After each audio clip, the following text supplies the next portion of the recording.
Hi, Kerry here, My Cloud Bookkeeping. I don't know if this has happened to you or not. If you're watching this video, chances are it has.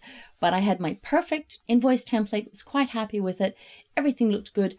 But whenever I went to print it or send it out, it had my GST number right up in the top center where I did not want it. I spent ages trying to get rid of it. And finally, I found out how to do it. So today I'm going to show you, and hopefully you'll be as excited as I am.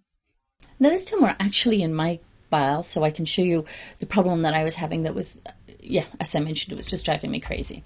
So I'll pop in here and I'll show you my template and we'll edit the current style so that you can see what my invoice looks like. It's quite fine, nothing too exciting there.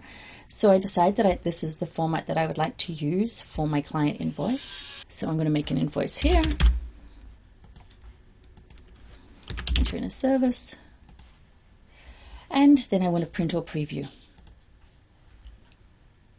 What pops up here is the format I had, but in addition, I have this GST number right here, and I could never work out how to get rid of this, and I wasted way too much time.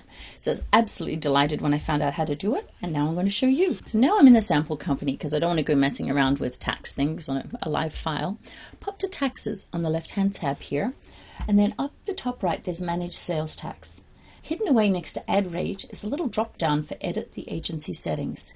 And here we have the optional place to put in a GST or HST number.